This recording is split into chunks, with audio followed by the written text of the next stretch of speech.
In this video I want to speak about the influence of dialects. As an English teacher, this has some interest for me.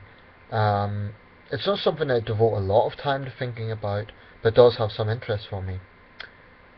Now, I'm from Northern Ireland, and I would describe my own dialect and accent, and actually those are two slightly different things. Sometimes people use them in interchangeable terms, but I'll explain the difference in a second for those who don't know. But basically, I'm from Northern Ireland, and I would describe my dialect as Ulster Scots. Broadly speaking, Belfast mixed in with rural Northern Ireland, which can be called Ulster Scots, which is sort of the North Antrim coast, because I grew up there. I was born in Belfast, but I spent 5 years in North Antrim. I assume that most people I speak to understand what I'm saying, because on a daily basis I communicate with a wide range of people from different backgrounds.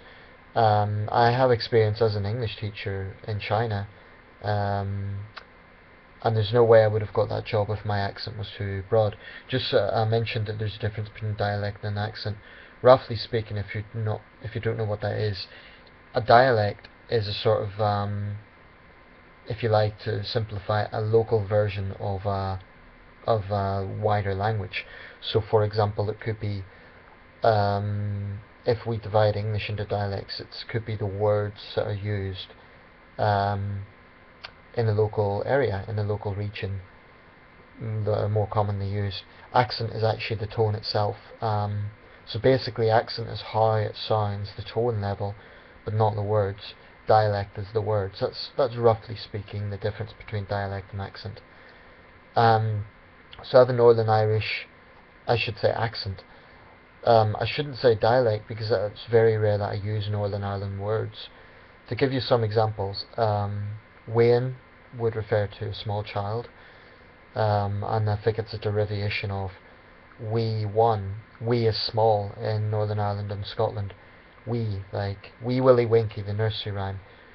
So wee one, small child, Wayne, therefore becomes small one. In North East England, where I've lived for 14 years now, it's Bairn. Pretty much the same thing. Northern Ireland, Wayne, which sounds like the man's name, Wayne.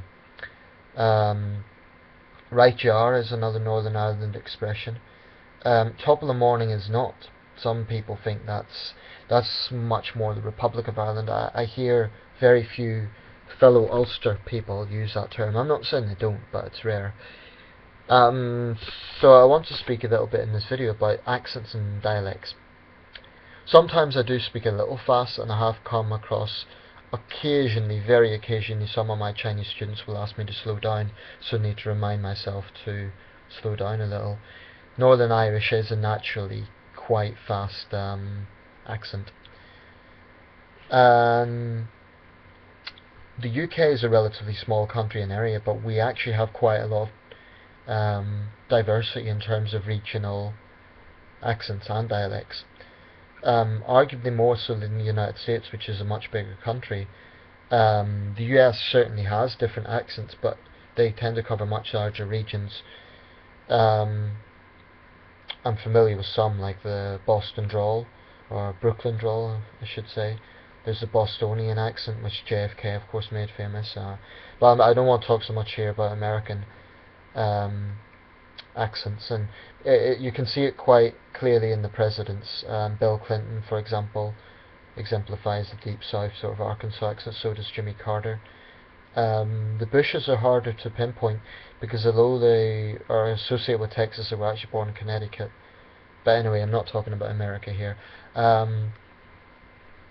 In the 50s in Britain, there was a sort of BBC English, which was widely accepted. But later on, from roughly the 80s onwards, regional accents started to become more acceptable on the mainstream BBC, and you started to see them more used. But the power of accents in this country is quite a big thing, even to the point of automatically bringing about stereotypes. And there was, I believe, a study done recently that showed apparently some accents, for some reason, are more trustworthy than others. Now, may get some of this wrong, so don't crucify me if I do, but I believe the least trustworthy accents were Cockney, Liverpudlian, and Brummie. The most trustworthy accents are some other northern accents and some Scots accents. How this is connected with trustworthiness, I really don't know, and it may be down to stereotypes of those cities. Cockney London, working class London, is often associated with a black market sort of culture, and Liverpool is associated with car thieves. These are pure stereotypes, but that could be why those accents somehow have a negative perception. Brummie is seen as kind of a dull accent and sort of, again, somehow untrustworthy. I'm not saying that's my perception. I'm saying this was what the study claimed. As an English teacher, I do tend to be, I wouldn't say a grammar fascist, but I am perhaps a little bit more fussy than the average person in terms of using the right grammar. I wouldn't say I'm as fussy as I mean, I see some English teachers really be very specific about every single thing, and they'll scrutinise other people. I'm not talking about students, but they'll scrutinise other English speakers, and I think that's just it's a little bit. It gives us a bad image as English teachers.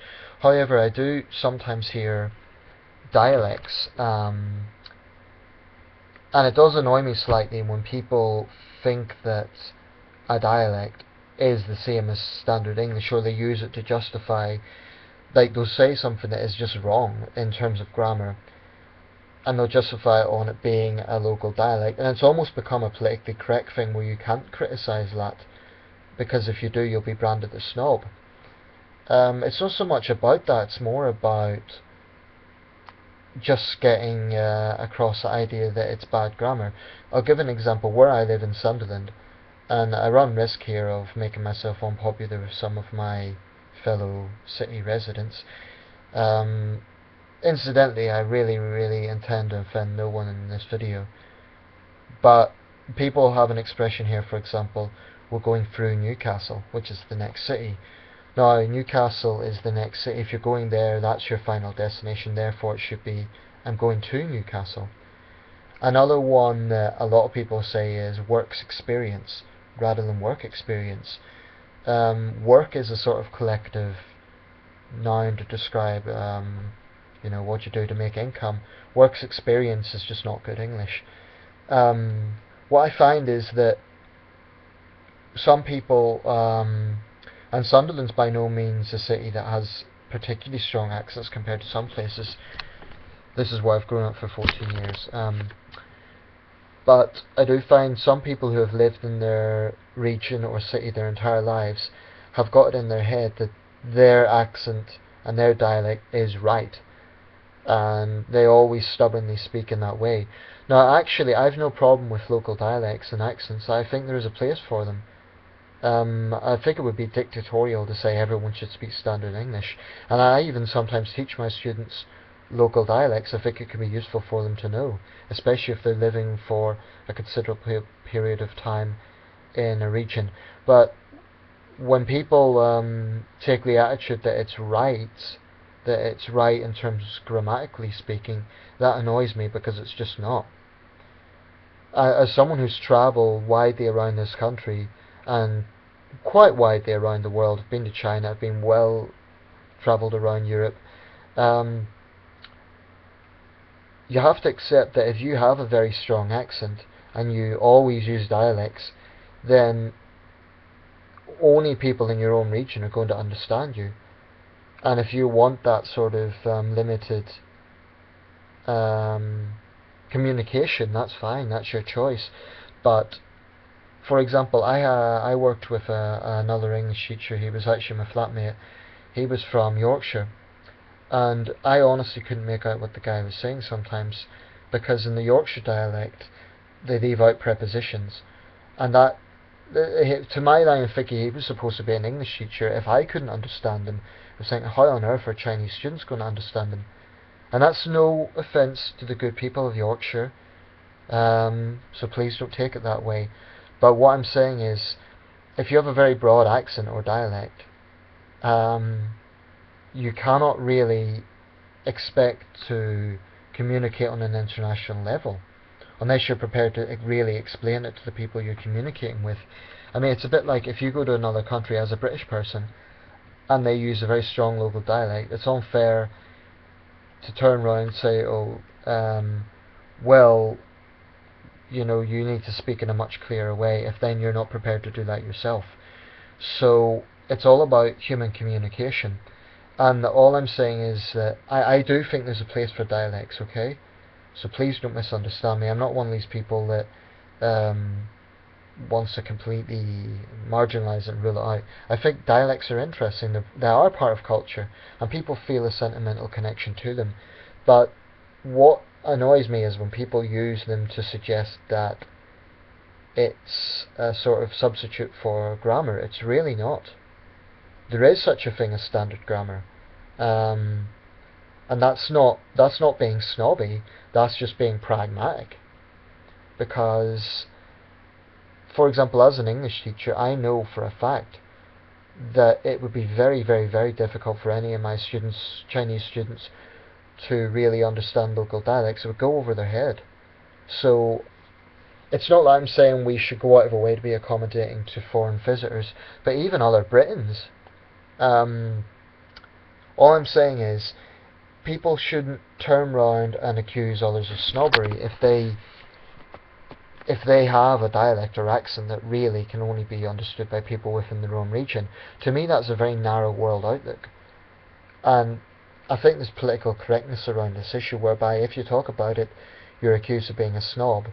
I don't have a problem with accent at all. I think it can be a charming thing. It is part of someone's culture, it's part of their identity. All I'm saying is if their accent is so strong and so broad that you can't make it out, then that person is going to give themselves communication problems in life. And I would say that if they do want to travel around the world, if they want to meet more people, they need to consider that and just certainly don't kill off their own culture by getting rid of their own accent. I'm not suggesting that for a second, but at least be aware that there is such a thing as standard grammar, or at least it's something that cannot really be regionalised. Grammar can't be regionalised. Words can, but grammar can't.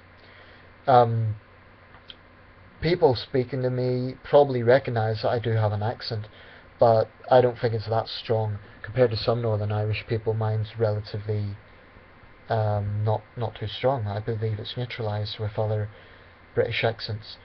It's still strong enough because a lot of strangers I meet automatically say, "Oh, is that an Irish accent?" And say, "Yeah, it's from Northern Ireland." And I don't mind. I like my accent most of the time. So yeah, it's just some thoughts on dialects and accents. Let me know if you've any thoughts on this. Do you personally feel that you have a strong dialect or accent? And what's your thoughts on communication? I'm not talking about people from your own region. Of course, they're going to understand you. I'm talking about people from outside your city or outside your region. And just one final point. Please, please don't be offended by anything I've said in this video. I'm not attacking dialects. I'm not attacking accents. I don't want people to think that. But it just it does annoy me slightly when people think that it's a substitute for grammar. In terms of teaching English, I do think there's a case to be made for teaching dialects to non-English speakers. It could be pragmatic for them to know that, but it shouldn't be seen as I don't think that should include teaching bad grammar, like the examples I gave.